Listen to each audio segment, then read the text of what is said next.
राधे राधे दोस्तों। आज हम जानेंगे कि ऋषि मुनियों के वरदान से कैसे हुआ था हनुमान जी का जन्म। बजरंगबली के जन्म से जुड़ी कथा। वेदों और पुराणों के अनुसार पवन पुत्र हनुमान जी का जन्म चैत पूर्णिमा को मंगलवार के दिन नक्षत्र व मेष लग्न के योग में हुआ था।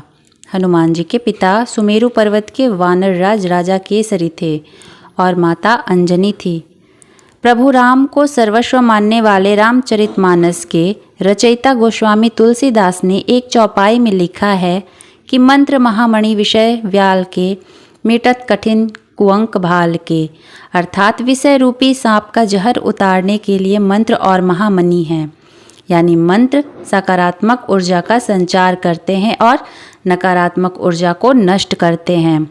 आज मंगलवार है। इस दिन भगवान हनुमान जी का मंत्र जाप और सुंदरकांड का पाठ करने से समस्त कष्टों का नाश होता है और सुख समृद्धि की प्राप्ति होती है। साथ ही इस दिन संकट मोचन हनुमान जी के जन्म की कथा पढ़ने से शरीर में ऊर्जा का संचार होता है, नकारात्मक शक्तियों का अंत होता है। तो आइए जानते हैं वीरों के वीर महावीर के जन्म की अद्भुत कथा। वेदों और पुराणों के अनुसार पवन पुत्र हनुमान जी का जन्म चैत पूर्णिमा को मंगलवार के दिन नक्षत्र व मेष लग्न में हुआ था। हनुमान जी के पिता सुमेरु पर्वत के वानरराज केसरी थे और माता अंजनी थीं।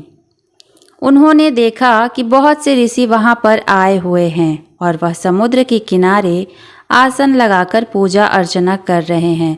तभी वहां पर एक विशाल हाथी आ गया और उसने ऋषि मुनियों के यज्ञ को भंग करना और उन्हें परेशान करना शुरू कर दिया। तभी वानरराज केसरी ने पर्वत के शिखर से हाथी को उत्पात मचाते हुए देखा। इसे देख उन्होंने इस विशालकाय हाथी के दांत तोड़ दिए और उसे मार डाला। इससे प्रसन्न होकर ऋषि मुनियों ने वानरराज केसरी को इच्छा अनुसार रूप धारण करने वाला, पवन के समान पराक्रमी और रुद्र के समान पुत्र का वरदान दिया।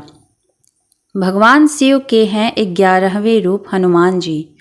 एक पौराणिक कथा के अनुसार एक दिन माता अंजनी मानव रूप धारण कर पर्वत के शिखर की तरफ चली जा रही थी। तभी वह डूबते हुए सूर्य की लालिमा की खूबसूरती को देख भगवान सूर्य को निहारने लगी। उसी समय अचानक से तेज हवा चलने लगी और उनके वस्त्र उड़ने लगे। वह हवा को तेज चलते देख चारों ओर निहारने लगी, लेकिन उन्हें कोई नहीं दिखाई दिया और पत्ते भी नहीं हिल रहे थे। इसे देख माता अंजनी को लगा कि कोई मायावी राक्षस अदृश्य होकर यह कृत्य कर रहा है। इस पर उन्हें क्रोध आ गया और वह बोली कि कौन दुष्ट मुझ पति परायण स्त्री का अपमान करने की कोशिश कर रहा है। तभी अचानक से पवन देव हाथ जोड़कर माता अंजनी के समक्ष प्रकट हो गए और बोले, हे देवी, क्रोध ना करें और मुझे क्षमा करें। आपके पति को ऋषियों ने मेरे समान पराक्रमी पुत्र होने का वरदान दिया है। इसी कारण मैं विवश हूँ और इसी विवशता के कारण मैंने आपके शरीर का स्पर्श किया है। मेरे अंश से आपको एक महातेजस्वी बालक प्राप्त होगा। उन्होंने इससे आगे कहा कि हे देवी, भगवान रुद्र मेरे स्पर्श द्वारा आपके पुत्र के रूप में प्रविष्ट हुए हैं, वहीं आपके पुत्र के रूप में प्रकट होंगे। इस प्रकार वानरराज केसरी के यहाँ भगवान शिव के रूप में स्वयं अवतार लिया। बोलिए जय बजरंगबली।